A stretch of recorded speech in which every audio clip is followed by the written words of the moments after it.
Hi, it's me again with Corel Tips and Tricks. I'm going to show you or attempt to show you one way to draw this. Let's take a ellipse and hold down the control button and hit P, put it in the center of the page.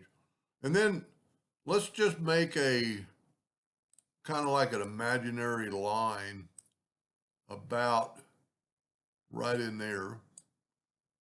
Got to turn on my indexing line and let's remove the other ones.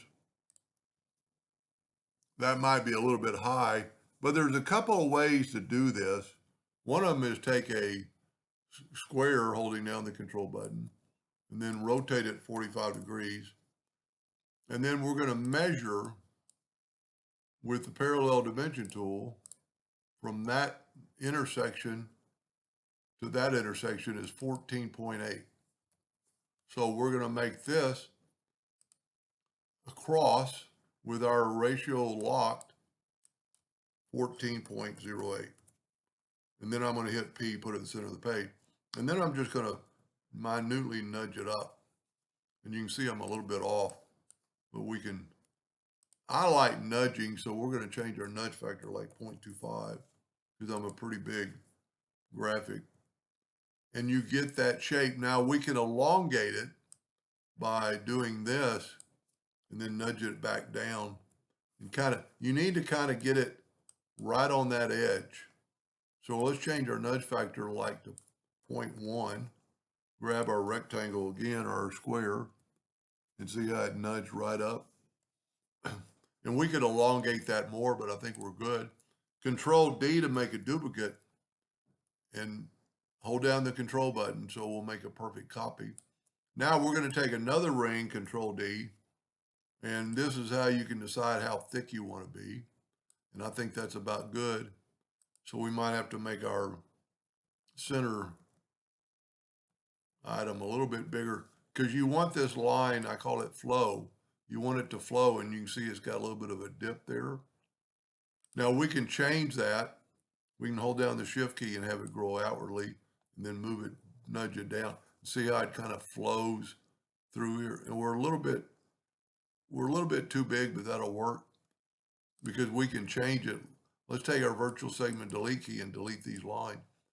Don't worry about the inside because we're only going to do the outside. So I want to take my smart fill tool and fill that in. And then just kind of look at it and see, like right here, there's a little bit of off. So what I like to do, hit P, put it in the center of the page, left click, right click, and we're only really, this is good, we're only off right there.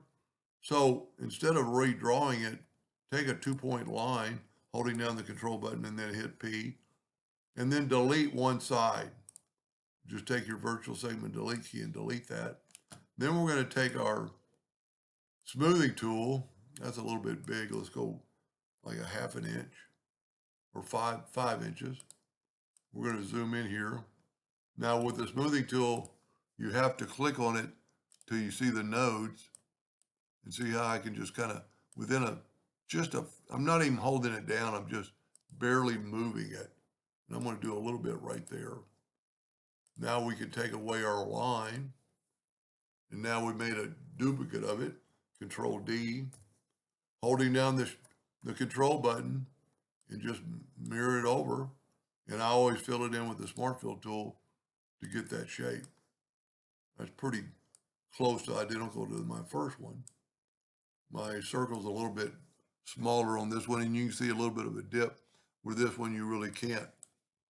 There's a lot of things you could do with this, and you could, put stuff in here, or just let's do this. Let's left click, right click, and let's Control D, and let's move the center rotation. And this way, you'll kind of tell if your edges are flat. And let's rotate it 90 degrees, and then Control D, and you basically have a petal of a flower. And of course, we could have gone a little differently, and let's back up here. I think I'm going to have 2 copies of this, so let's just delete that one. We could Control D, but then move our rotation not all the way to the top. Try to center it, and then we could rotate it 90 degrees and see we got overhang. And then we might have a problem when we weld this that the center circles might go away, but they didn't. So you've got a, whatever you want to call it, and then take I'm going to do my normal red and yellow interactive fill tool. It's a little bit thick through there, but we could take now our interactive fill tool and just swipe across it and put yellow on this side. And it always looks better if you take away the outline. And because it's a fill, you can just move it out of the way and there's your outline.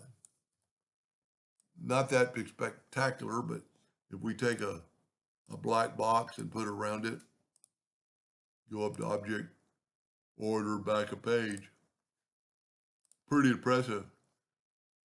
Even the blue will stand out. Let's make our black box a little bit bigger. And you could do a little stuff with this.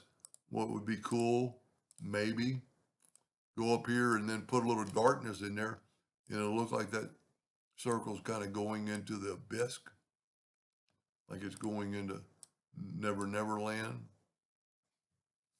Anyway, just an idea, and hope that helped. Thank you for watching.